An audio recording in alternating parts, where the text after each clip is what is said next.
Hello, everyone. My name is Abigail Sylvester, and thank you for joining me today. This presentation is a result of several weeks of digging deep into the technology systems at Avoyles High School, looking at what we have, how we use it, where we struggle, and what we do to strengthen our digital environment for both teaching and for learning. My goal in this project wasn't just to list the equipment or talk about Wi Fi. My goal was to get a true picture of what technology feels like in real classrooms, on a real campus, with real teachers and real students depending on it every single day. So, today I'm going to walk you through what I discovered after interviewing key staff, observing classrooms, and reviewing district documents. And by the end, I'll share practical, realistic recommendations that can help us move forward with clarity and confidence. So, let's get started. To begin, Avoyles High School runs on a district-wide Avoyles Parish fiber network. This backbone is what keeps the entire campus connected. Every Chromebook, every teacher laptop, every phone call, every online test. We operate on multiple VLANs to keep traffic separated and secure. That means students' devices don't interfere with admin systems, and staff traffic stays protected. The district manages all filtering, firewall protection, and internet safety measures, which keeps us aligned with legal requirements and reduces high risk. So, at its core, our infrastructure is solid, stable, and built to support modern teaching. Our hardware layout follows the typical K through 12 structure. The MDF houses our main switches and core routing equipment. IDFs placed around campus handle the rest of the building wings. Classrooms heavily rely on Chromebooks, teacher laptops, projectors, and occasionally interactive displays. One key strength is that so much of what we use, Google Workspace, our SIS, testing platforms, is all cloud based. That means it's less strain on local servers and more consistent access for teachers and for students. Now, this is where the heartbeat of daily instruction lives, our Wi Fi. We rely on it constantly in bell ringer activities, during writing assignments, for research, state testing. Everything that we do instructionally is housed online. The one-to-one Chromebook program has transformed teaching and learning at Avoyles High School, and it's also a means that the Wi-Fi has to carry an enormous load throughout the day. And most days it handles it well, but during certain times we definitely feel pressure during those peak high usage times. Overall, performance is good, uptime is strong, and critical services rarely fail. But in the older wings on campus, performance can vary. Multiple classrooms testing at once or conducting high bandwidth activities, it can slow everything down. It's not that the network is unreliable, it's that some equipment is just aging out and it can't handle the density of today's digital classrooms and what we're asking of them. This is one of the biggest themes you'll hear throughout this presentation, that our foundation is strong, but our edge equipment is aging faster than it can be replaced. In the classroom, troubleshooting often falls on the teacher first. We try the basics, restarting devices, checking power connections, rejoining Wi-Fi, verifying student credentials. When those things don't work, a ticket gets submitted. This system works, but teachers frequently describe the process as slow and unclear, especially when multiple rooms are experiencing issues at once. One major strength in our on-site tech coordinator. So we have two levels of support. We have tier 1 and we have tier 2. She's the first responder for everything from Chromebook cracks to projector issues to password resets. Her role is absolutely essential. But there are issues sometimes because our technology facilitator also has other responsibilities on campus. So anything more advanced or things that are out of her control, our network outages, routing issues, access point failures, that goes to our tier 2 support, which is our district technology department. This two-tier support model works well, but we still run into delays during those peak times during testing, and those delays matter. When technology doesn't work, infrastructure is disrupted instantly. The whole campus shuts down. Overall, the picture is clear. Some switches are over a decade old. Certain access points can't support the number of devices in modern classrooms. High density spaces need additional APs. Teachers want faster, clearer ticket communication. These needs aren't signs of a weak system. They're signs of a system that has grown beyond its original capacity. So now we jump into our policies and procedures section. Our acceptable use policy is thorough, clear, and legally compliant. It outlines exactly what students and staff are expected to do with technology, and it keeps everyone safe.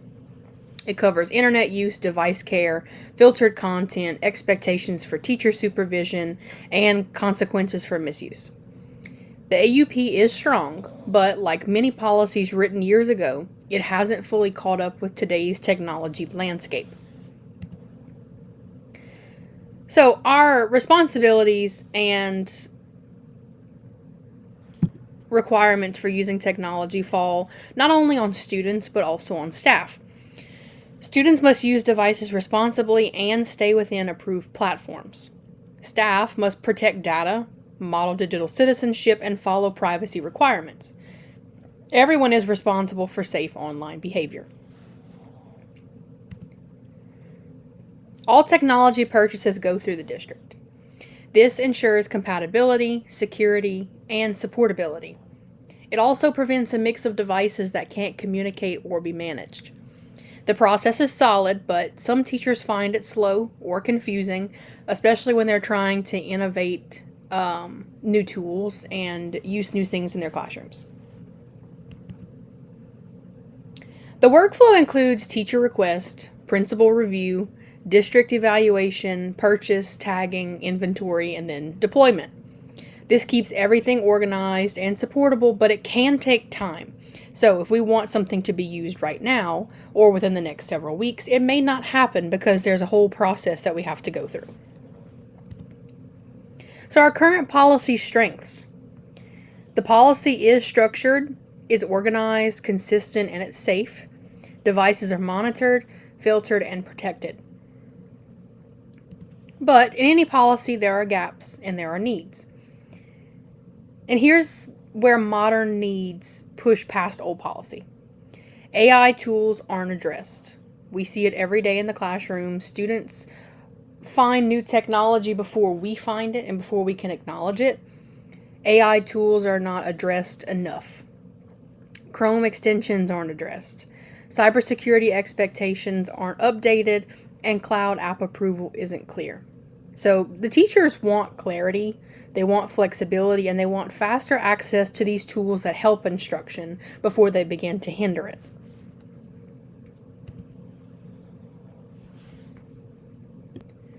So some proposed policy changes could be clarifying the request process, making it easier to make these requests, adding transparency so we know exactly what it is we're waiting for. This will go a long way in supporting teachers and keeping the policy up and relevant. Now I'm going to talk about the money side of things, our budget and funding for technology. At Avoyelles High School, most technology funding is controlled at the district level through the Avoyelles Parish School Board.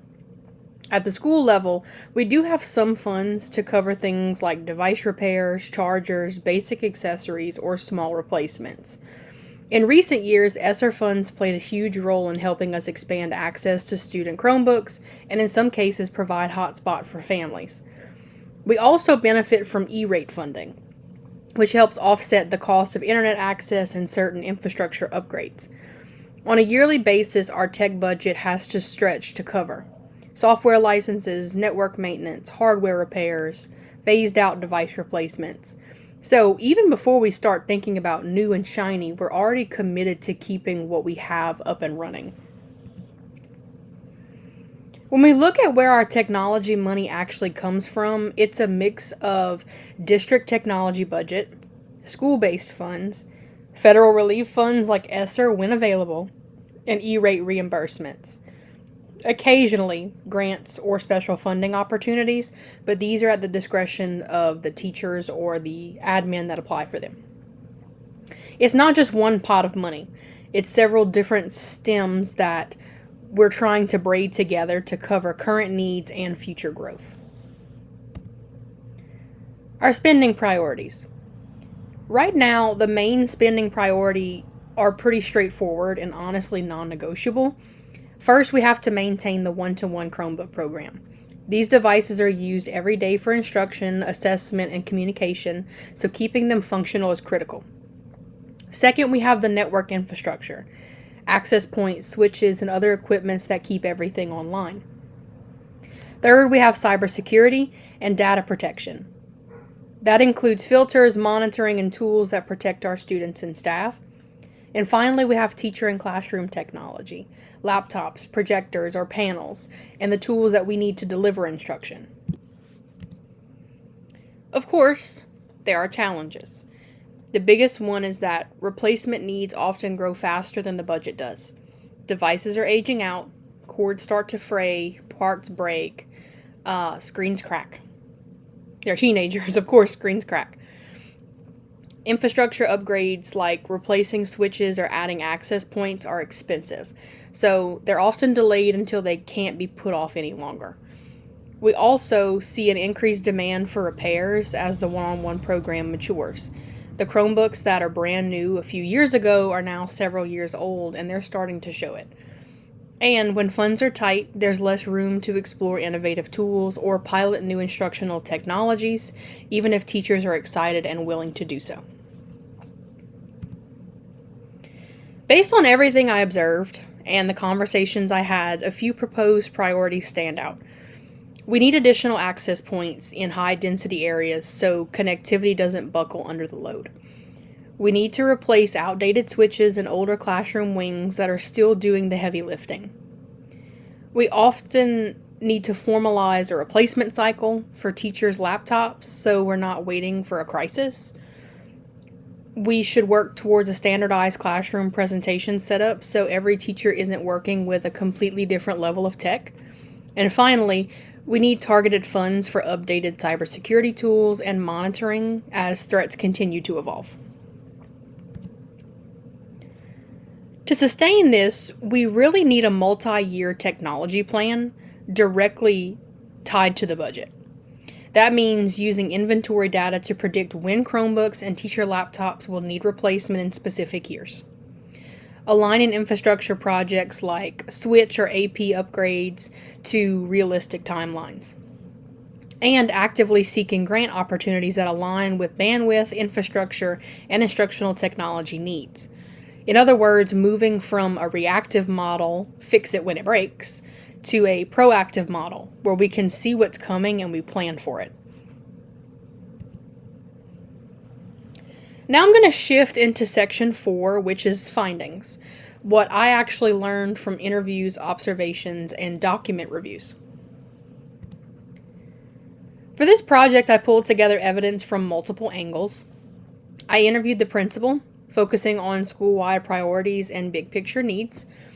I interviewed the on-site technology coordinator, who sees firsthand what works and what constantly breaks. I interviewed a classroom teacher to hear how technology feels from the front lines of instruction. I observed student Chromebook use in class, paying attention to Wi-Fi performance and how quickly students could access what they needed. And I also reviewed district documents, including the acceptable use policy, the district technology plan, and inventory asset data. These different sources help paint a full, realistic picture of our technology environment. From an infrastructure standpoint, a few things were clear. The core network is reliable.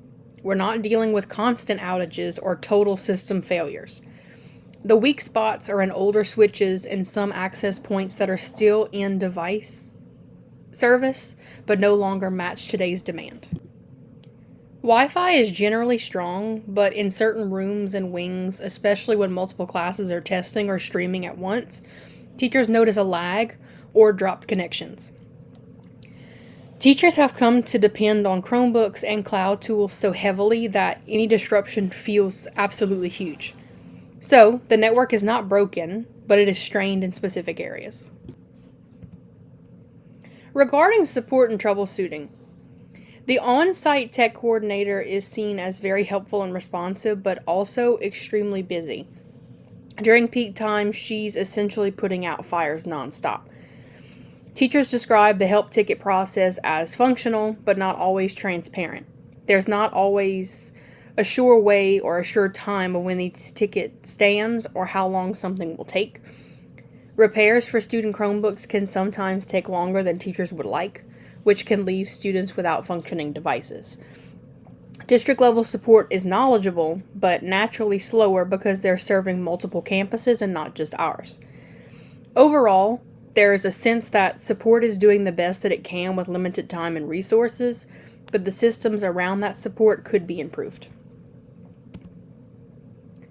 On the policy side, the acceptable use policy is solid for traditional concerns like internet safety and basic digital citizenship. However, it doesn't address modern tools, AI platforms, Chrome extensions, or newer cloud-based classroom apps. Teachers also sometimes feel unsure about what tools are allowed, which ones need approval, and where the line is when it comes to trying new digital resources. Staff also mention wanting more up-to-date training on cybersecurity and best practices, especially as phishing, scams, and data risks keep evolving. So, the structure is there, but it needs a refresh for 2025 realities. In terms of budget and resource, funding is sufficient for basic operation, but not always enough for bigger proactive upgrades. There's no formal written replacement cycle for teacher laptops or classroom presentation technology, which makes upgrades feel more like emergencies than planned improvements. A large group of Chromebooks will age out around the same time, which could create a sharp increase in replacement needs if not planned ahead. The main theme here is we're keeping up, but we're not really getting ahead. From the classroom perspective, students are heavily dependent on Chromebooks for daily learning tasks. Teachers have to integrate Google Workspace and other digital tools very well. Technology isn't an extra, it's woven into our instruction. When connectivity issues or device failures occur, they directly begin to interrupt learning. It's not just a minor annoyance, it can derail activities, delay our lessons, and force last-minute changes. Some teachers also mention inconsistencies in presentation technology. For example, moving from one room with a newer panel to another with an old projector. So instructionally, we're doing a lot of good things with technology, but the reliability and the consistency of these tools matters more than ever. When you pull all this together, a few big themes begin to emerge. We have a strong foundation and a generally reliable core network. Our edge equipment, older switches, some APs, and other classroom tech is where we feel the most strain. Our policies are safe, but they're out of date for the way that we actually use technology now. Our support structure is dedicated, but the workflow needs more transparency and efficiency. And we're operating more reactively than proactively in terms of funding and planning. Those themes shape the strengths and areas for improvement that I'll highlight next. Section 5 pulls everything together into strengths and areas of improvement. On the strength side, Avoyelles High School has a lot going for it. A strong district-managed backbone and connection, consistent device access through the one-to-one Chromebook program, a dedicated on-site tech coordinator who handles a huge variety of issues, teachers who are comfortable using digital tools and truly integrate them into instruction, and district-level filtering and cybersecurity systems that protect students and data. In other words, we're not starting from scratch. We're building on a solid foundation. The first major strength is infrastructure stability. Our core systems, fiber backbone, and essential services are dependable. Teachers and students aren't constantly worrying about the entire network going down. The second strength is access. Students have daily access to Chromebooks. Teachers use Google Classroom and other tools with confidence, and digital learning is not hypothetical here. It's happening every day. The third strength is support. Having a real human on campus who understands our systems and our people is invaluable. And having district level backup it helps with bigger issues and ensures that we're not on our own. On the other side, there are some clear areas where growth is needed. Aging switches and access points are limiting performance. We could be better. Wi-Fi reliability dips in certain parts of buildings. Device repair and replacement can be slow or unpredictable. The AUP doesn't address AI, modern tools, or new security measures. There is no formal replacement cycle for teacher laptops and classroom tech, and teachers don't always see a clear pathway for requesting upgrades for new tools.